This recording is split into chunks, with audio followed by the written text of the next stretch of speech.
তো অর্পা আজকে আমাদের জন্য ইফতারিতে একটা শরবত বানাচ্ছে। শরবত না কি বলা যাবে এটাকে? লাচ্ছি না? কি লাচ্ছি এটা?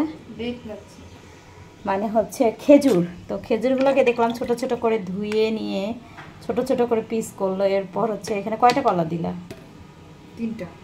তিনটা কলা আর অনেকগুলো, প্রায় 10টার মতো খেজুর দিছো না? তারপর কি করবা? দুধ দিয়ে দিলা। আর একটু দুধ লাগবে না? হ্যাঁ, আর একটু লাগবে। একটু দিয়ে দাও। বাস বাস। তারপরে কি লাগবে? কলাগুলো দিয়ে দিই। দিয়ে দাও। দিয়ে দাও।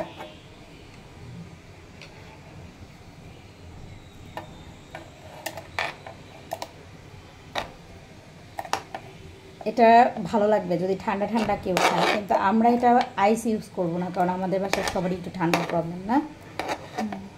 কিন্তু এটা যদি কেউ ঠান্ডা খেতে চায় তাহলে কি আইস দিলে ভালো লাগবে না বেশি?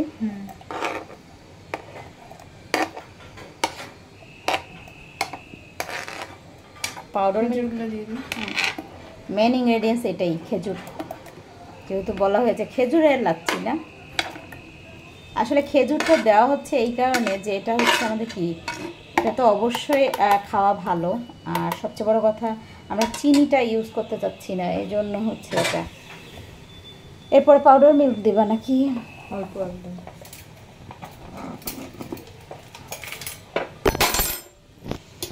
রান্নাঘরে রান্না করতে গেলে একটু তো শব্দ হবে। আমরা সবসময় ডিপ্লোমা ইউজ করি, তো সেটাই দিচ্ছে। 2 চামচ। এটা অপশনাল, না দিলেও চলবে। দিলেও চলবে। তারপর হানি দিচ্ছি। এখানে নর্মাল আপনারা চিনি ইউজ করতে পারেন, কিন্তু আমরা এটা হানিটা দিচ্ছি। এটা পুরোটা খুলে ফেলছো? এভাবে দাও যায় না, উপরেরটা খুললেই হবে। হ্যাঁ, অলরেডি আমার ইফতারের মধ্যে বেগুনি ভাজা শেষ। তো অল্পকে একটু আমি ভিডিও করে দিচ্ছি, অন্য সময় অল্প ভিডিও করে দেয়। হানি দিয়ে দিচ্ছি। এখানে কেউ চলে চিনি ইউজ করতে পারে, এটা ইচ্ছা। আর খেজুরের মিষ্টি তো আছেই, তাই না?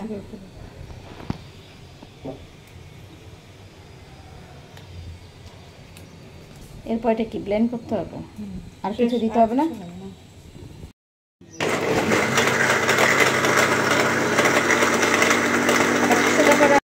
তো এইভাবেই অর্পা একটু একটু করে ব্লেন্ডারে মানে জুসটা বানিয়ে নিচ্ছে। জুস বলছি বারবার, আসলে এটা তো একটা লাচ্ছি টাইপের, খেজুরের লাচ্ছি। খুবই টেস্টি হয়েছিল খেতে।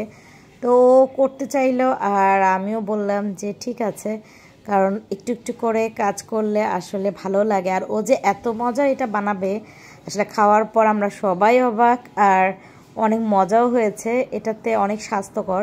সারাদিন রোজা থাকার পর আমরা মানে এবার আমরা চিন্তা করছিলাম যে আমরা কোনো রকম শরবত খাবো না, সেই থেকে আসলে 3টা রোজা চলে যাচ্ছে আমরা শরবত এরকম বানায়ও নাই। তো আজকেও যখন মধু দিয়ে আর খেজুর দিয়ে কলা দিয়ে ন্যাচারাল জিনিস দিয়ে এই শরবতটা বানালো, সত্যি অনেক বেশি মজার ছিল। আর যেহেতু একদম ঠান্ডা ঠান্ডা সার্ভ করছিল, খুব বেশি ঠান্ডা ছিল না, কারণ আগেই বলেছিলাম যেহেতু আমাদের সবারই একটু ঠান্ডার প্রবলেম। তো মোটামুটি ঠান্ডার ছিল এবং খেতে খুবই ভালো হয়েছিল।